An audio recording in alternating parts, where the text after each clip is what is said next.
Her yıl olduğu gibi bu sene de siyer yarışmasına hazırlandık. Evde olduğumuz günlere siyer yarışmasına iyi çalıştık. Arkadaşlarımız dışarıda gezer oynarken biz yarışmamıza hazırlandık.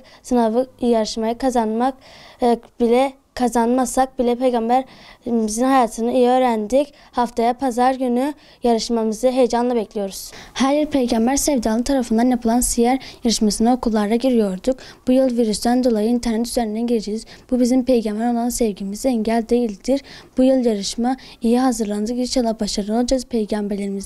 Kazanmasak da peygamberlerimizin hayatını öğreniyoruz. Haftaya pazar siyer yarışmasını heyecanla bekliyoruz. Öncelikle Peygamber Sevdalar Vakfı'na teşekkür ediyoruz. Her yıl onu yaşatmasıyla düzenlenen siyer sınavına katılım gösteriyoruz. Bu yıl pandemiden dolayı oluşan şartlarda online yapılacak olan sınava katılmayı düşünüyoruz. Sınava hazırlandık. İnşallah haftaya yapılacak olan sınava katılacağız. Tüm kardeşlerimizi de bu sınava katılmaya davet ediyoruz.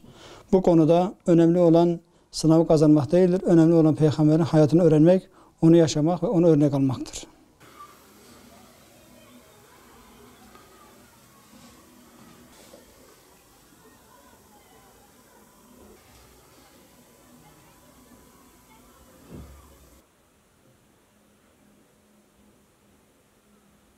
Önümüzdeki hafta pazar günü yapılacak olan siyer yarışmasına ikinci kez katılıyorum. Bu yarışma sebebiyle Peygamberimizin hayatını daha iyi öğreniyorum. Kaybeden olmayan yarışmaya herkesin katılmasını istiyorum. Evet, siyer yarışmasına her sene katılıyorum.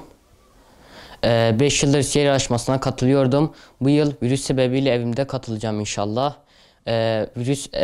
Bu yarışmaya girmemize virüs bile engel olamaz. Çünkü biz peygamberimizi seviyoruz. O yüzden bu sınava iyi hazırladım. İnşallah kazanacağım. Sınava giren tüm yarışmacı kardeşlerime başarılar diliyorum. Önemli olan peygamberimize örnek almaktır. Yarışmayı düzenleyen vakfa Peygamber Sevdalıları Vakfı'na teşekkürler ederiz ve yarışmanın gününü büyük bir heyecanla bekliyoruz.